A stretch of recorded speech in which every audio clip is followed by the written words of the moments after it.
Hello, everyone. Thank you for taking the time to listen to this talk. My name is Victor, and I'm an MSW student at UW.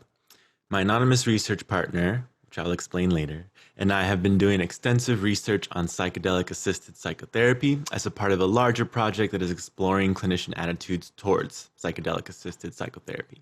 And so far, every clinician we've interviewed has been pretty unfamiliar with the therapeutic uses of psychedelic substances. And they've also expressed a lot of really valid concerns about the development of this field. So we were inspired to do this talk to spread awareness, start a discussion about these concerns, and hopefully spark interest in others who might be interested in researching more about this topic. Before diving in, we must acknowledge that the field of psychedelic-assisted psychotherapy has only recently been gaining traction in Western medicine. But these treatment modalities would not exist without the influence of indigenous knowledge, which has viewed these substances as sacrament for centuries.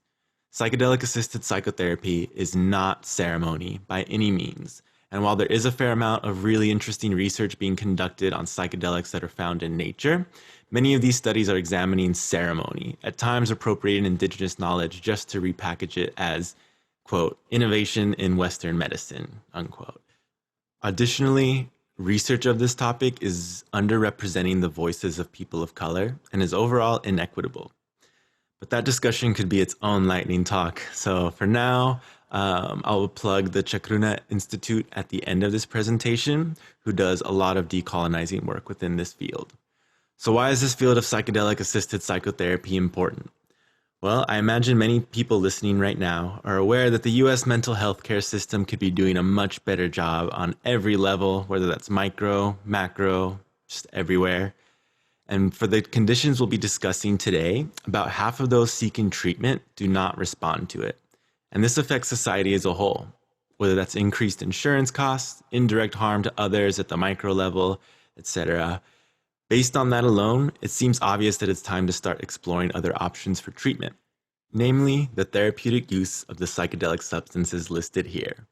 I want to focus on the three substances that have received the most attention in recent years, outside the context of indigenous ceremony. The first treatment we will discuss is Psilocybin-assisted treatment, and that is the psychoactive component of what are colloquially known as magic mushrooms, which are believed to have first been used by humans thousands of years ago. That being said, psilocybin has only recently gotten a lot of attention in the news as some cities, like Oakland, California, Denver, Colorado, Santa Cruz, California, have decriminalized the possession of natural sources of psilocybin. Cities and even states across the US are considering following their example as well, which is especially exciting as one concern we've heard from clinicians is that there's a general lack of information on psychedelic-assisted psychotherapy, and decriminalization may open the door for more research. So for all the substances that we're talking about today, the treatment protocol is generally the same, so I'll only go into detail for psilocybin-assisted treatment. The protocol includes a number of preparation sessions, one or more dosing sessions, and follow-up debriefing sessions. For psilocybin, the dosing sessions last about 8 hours, and the therapist is there to guide the patient throughout the entire experience. We've heard concerns about proper monitoring of patients and their safety, and I want to assure folks with those concerns that all of the steps I just listed are done alongside a trained therapist who educates patients in what to expect, screens for any potential medical risks. For example, psychedelic-assisted psychotherapy may not be the best fit for folks with pre-existing heart conditions. And so the therapist is there from start to finish to build rapport and guide the patient through the experience. Another concern we've heard from clinicians is the lack of regulation of these substances, usually in terms of precise dosing, as they are illegal. So I want to point out that psilocybin is extracted from its natural source and administered in a capsule for precise dosing. Preliminary research has shown very promising results for psilocybin's potential to treat depression and anxiety, and phase 2 trials are currently underway. Other preliminary research findings suggest that this treatment modality may be effective for the treatment of cluster headaches or migraines, and useful for smoking cessation and reducing the harm related to other substances.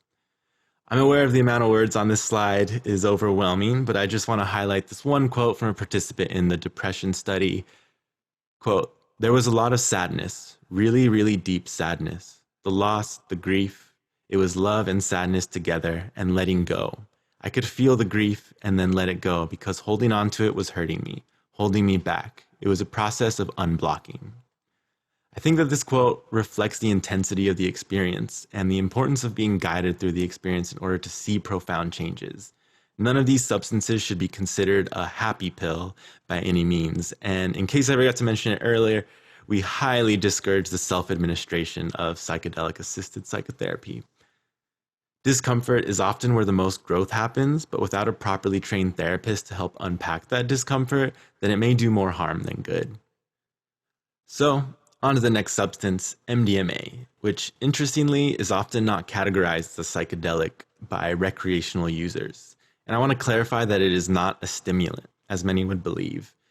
It is currently a Schedule I controlled substance in the US, implying that it has no medicinal value, but it is on track to be rescheduled following phase 2 trials of its effectiveness in treating post-traumatic stress disorder. As you can see here, it's a similar treatment protocol to the others, the only difference being that it is sometimes used in group settings. The findings from the phase 2 trials of MDMA-assisted treatment for PTSD are extremely promising, so much so that the FDA has approved phase 3 trials, which is incredibly rare for a Schedule I substance. Over half of the participants from phase 2 no longer fit the DSM-5 criteria for PTSD even a year after the treatment, suggesting that there were deep, meaningful changes rather than simply managing symptoms. One participant stated, "I've started learning the tools to where I don't need to depend or rely upon medicine or alcohol or even deviant behavior to feel better or get through things like that." As much as I would love to keep talking about MDMA-assisted psychotherapy, in the interest of time, I am going to move on, but I would encourage anyone to search for the Multidisciplinary Association for Psychedelic Studies, who are the ones conducting this research. So moving on to the last substance I'll be talking about today, which is ketamine, which out of all of the substances used in psychedelic-assisted psychotherapy, ketamine is the only one that is legal in the US for a use in therapeutic settings. Outside of a pandemic, you could literally go online and book an appointment in Seattle. Even some insurance companies are beginning to offer coverage for treating depression with ketamine-assisted treatment. Compared to the others, the experience of ketamine is not quite as intense as the others, so the timeline of treatment is a bit shorter. Otherwise, the protocol is pretty much the same. Prepare, dosing session with counseling, and debrief. For depression, the onset of positive effects is quick, sometimes almost instantaneous. However, they usually wear off after about 2 weeks. That said, there is no evidence suggesting that ketamine is unsafe when in conjunction with other treatment regimens, and some clinicians consider it a very useful tool for patients who are in crisis or even suicidal, as it can quickly get them into a mindset where other treatment methods may be more effective. Preliminary research also suggests that ketamine-assisted psychotherapy may be effective for treating anxiety, PTSD, alcohol use disorder, obsessive-compulsive disorder, and even migraines. So that's a very brief overview of the emerging research on psychedelic-assisted psychotherapy. There was not enough time to even discuss microdosing, which is an entirely different world of this field that I encourage everyone to check out. So the last thing I want to talk about today is just how stigma creates so many barriers to the research and overall development of this field.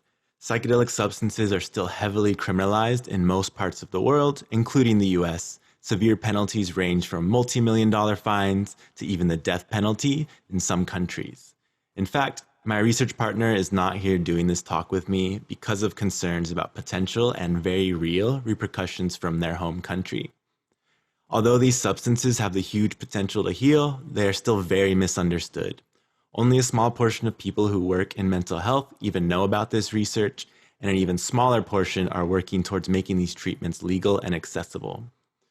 We hope that with this presentation, you have at least learned something new, and that it might inspire you to do your own research and explore how the healing potential of psychedelics can change your professional practice.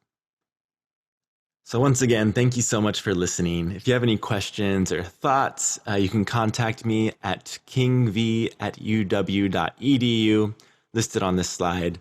And as I mentioned, here's a list of some resources that might be good starting points for doing your own research.